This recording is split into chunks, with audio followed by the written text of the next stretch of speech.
क्या कारण है कि वट वृक्ष की इतनी महिमा है? आज इसे जानने का प्रयास करेंगे कि मात्र ज्योतिष के नजरिए से या जब कभी मांगलिक दोष वालों की शादी के लिए कहा जाता है उस नजरिए से, या वैसे भी कोई सामान्य इसके लाभ हैं। इसके कुछ तथ्य मैं आज आपके सामने रखने की कोशिश करता हूं, जिससे हम जानेंगे कि ऐसा जीता जागती महाशक्ति हमारे समक्ष है, हम उसका लाभ कैसे लें या लोग कैसे लेते आ रहे हैं। बहुत बहुत स्वागत है आपका हमारे इस प्रोग्राम में, जिसमें ज्योतिष, वास्तु व सनातन पद्धति व सनातन धर्म से संबंधित हम जानकारी आपसे शेयर करते हैं। प्रियजनों, चलता फिरता हॉस्पिटल व आईसीयू है उन पशुओं पक्षियों के लिए जो बैठ करके वट वृक्ष की छांव में, उनकी टहनियों में, उनके पत्तों पर अपने आप को रिकवर कर लेते हैं। जैसे मानव शरीर जब बीमार होता है या असहज होता है या थोड़ी सी पीड़ा से गुजरता है तो हम डॉक्टर के पास जाते हैं, तो डॉक्टर हमारा बुखार चेक करे या ग्लूकोज लगाए या इंजेक्शन या कोई दवाई दे तो हमारा जो शरीर है वो धीरे धीरे ठीक होने लगता है। मगर कभी आपने सोचा कि पशु या पक्षियों को भी कोई दिक्कत होती है तो वो किस डॉक्टर के पास जाते होंगे? जी हाँ, जब पक्षी असहज होते हैं या शारीरिक तौर पर कुछ उन्हें पीड़ा होती है या बीमार अवस्था में जाते हैं तो जा करके वो सबसे पहले वट वृक्ष पर बैठते हैं और उनको अपनी सेंसेस से ये भी पता लग जाता है कि आने वाले समय में मेरी शरीर मेरा साथ शायद नहा दे या मेरा शरीर मेरा साथ नहीं दे रहा। जैसे ही वह उनकी टहनियों में जाकर के पक्षी बैठते हैं, जैसे ही उनकी छांव में जाकर पक्षी बैठते हैं, वो एकदम से स्कैंड हो जाते हैं, एकदम से रिकवर हो जाते हैं। उनको जो भी ग्लूकोज या इंजेक्शन होता है वो वट वृक्ष पे बैठकर ही मिल जाता है उसकी ऑरा से। आप ध्यान दें, वट वृक्ष के नीचे की जितनी भूमि होती है वो नेगेटिव एरिया फ्री होती है। उसका कारण ये है, इसीलिए हमारे जो बड़े बड़े ऋषि मुनि गण आदि थे ये वहीं बैठकर ध्यान क्यों करते हैं। आज भी जो हमारे साधु संत मेडिटेटर हैं वो भी वट वृक्ष के नीचे ही बैठकर ध्यान करते हैं। क्यों ध्यान करते हैं? क्योंकि ध्यान के लिए हमें एकाग्रता चाहिए होती है और एकाग्रता आती है चंद्र से। इसीलिए जब जन्म कुंडली के अंदर चंद्र ग्रहण या शनि का विषय हो या शनि राहु केतु की पीड़ा हो तो लाल किताब या आदि ग्रंथ ये कहते हैं कि वट वृक्ष के नीचे पूजन किया जाए या उनकी परिक्रमा की जाए या दीपक जलाया जाए या थोड़ी देर जाकर वहां बैठा जाए, क्योंकि उसके पास जाने से चंद्र बल बढ़ता है। वट वृक्ष के आगे किसी भी नेगेटिव पावर की नहीं चलती, इसलिए चंद्र बल बढ़ता है। जब आपके शरीर के ऑरा मंडल से नेगेटिव पावर निकल जाए तो आपका माइंड रिफ्रेश होता है, फ्रेश होता है, आप में एक नई ऊर्जा आती है, एक नया संचार होता है। ये बहुत बड़ा वैज्ञानिक कारण है। आप देखिए, गली मोहल्ले के लोग भी वहीं जाकर के बैठते हैं और घंटों बैठे रहते हैं।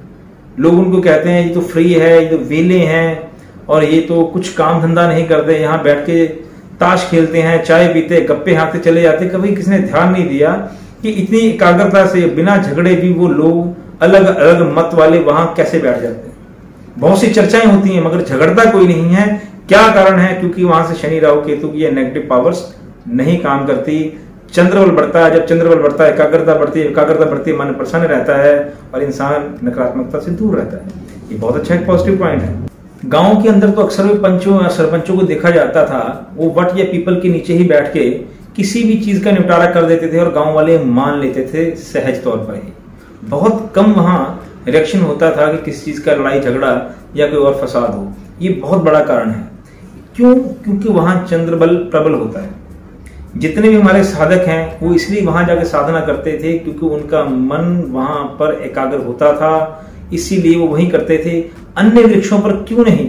ये बहुत बड़ा कारण है। हमारे आप देखिए, आप चित्रों में देख सकते हैं या पुरातन सभ्यताओं में आप देख सकते हैं, जितने भी हमारे बुद्ध वगैरह, जितने भी ऐसे आप कह सकते हैं कि जो अवतार हुए हैं, जब भी उन्होंने मेडिटेशन की अवस्था में देखो तो वट वृक्ष ही आता है। हम दूर क्या जा, हमने अभी अभी वट सावित्री व्रत रखा और उसकी जो कथा वो भी आती है कि कैसे वट वृक्ष की पूजा करने से अपने पति के प्राणों की रक्षा उन्होंने कर ली, अकाल मृत्यु से कर ली।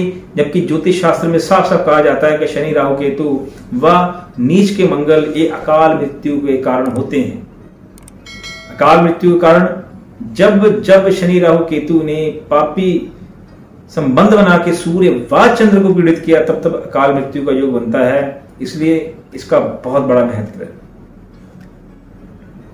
सूर्य ग्रहण काल हो या सूर्य की वैसी कोई या बाकी ग्रहों की युतियां जो गोचर में चलती हैं, उसका जो बुरा प्रभाव है वो कभी भी धरती पर उस एरिया में नहीं पड़ता जहां जहां वट वृक्ष की छांव होती है, क्योंकि वो एरिया एक लक्ष्मण रेखा की तरह होता है जहां पर किसी भी तरह किसी भी ब्रह्मांडीय भी जो बुरी प्रभाव है वो भी वहां काम नहीं करता, किसी भी अवस्था में नहीं करता। देवों के देव महादेव भगवान ब्रह्मा और विष्णु जी का वास इसमें बताया जाता है, त्रिदेवों का वास बताया जाता है। इसके दूध से कई रोग नाशक दवाइयां बनती हैं। त्रिदेवों की कृपा से त्रिदोष का नाश होता है इसमें। अगर हमारे जो वात पित्त कफ हैं वो असहज हो जाए, वो अनबैलेंस हो जाएं, तो उसका भी निदान हो जाता है मात्र या उपाय करके, उसके पीठ में बैठ के या उनकी पूजा करके। इसलिए बहुत बड़े वैज्ञानिक कारण हमें आपके सामने दिखाई देते हैं, ये कोई छुपी हुई वस्तु नहीं। इसलिए फैशन के दौर में अगर आपको कभी ऐसा लगता है कि चीजें आपके साथ हो रही हैं, मेरा मानना है कि आपको वट वृक्ष के नीचे जाके कुछ देर गुजारनी चाहिए, उसकी परिक्रमा करनी चाहिए, क्योंकि परिक्रमा करने से, राउंड राउंड घूमने से जो वट वृक्ष की ऑरा मंडल होती है वो हमारे ऑरा मंडल में जाती है। हमारे ऑरा मंडल से जो नेगेटिव होती है वो निकलती है, हमारा चंद्र बल बढ़ता है, हमारी ऑरा पॉजिटिव होती है। हमें किसी भी मशीनरी से चेकअप करवाने की आवश्यकता नहीं है। हमारे पास एक जीती जाती मशीनरी है जिसका नाम है वट वृक्ष। इसलिए वट वृक्ष के नीचे बैठ के आनंद लीजिए, अपनी ऑरा को ठीक कीजिए।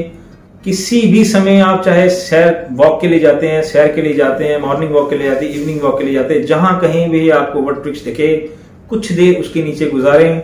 सैटरडे को स्पेशली उनमें पूजा करके आए।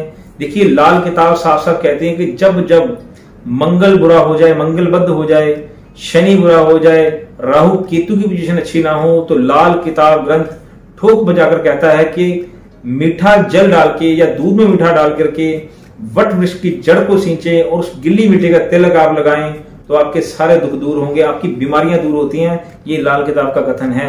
अगर आपका शरीर अच्छा ना रहता हो, शनि लगन में हो, नीच अवस्था में शनि हो, शनि पापी होकर के लगन में बैठ जाए, लाल किताब कहते हैं कि गीली मिट्टी का तिलक मीठे दूध से वट वृक्ष के नीचे जाके लगाने से आपके रोग दोष दूर होते हैं। इसलिए मेरी तरफ से आपसे विनम्र प्रार्थना है कि जो हमारी सनातन पद्धति के हिसाब से हमें चीजें बताई गई हैं उसका पालन करें, उसका लाभ लें, क्योंकि इसके अलावा ये लाभ कहीं नहीं मिल सकता, कहीं नहीं मिल सकता, कहीं भी नहीं मिल सकता। दर्शकों बहुत बहुत धन्यवाद।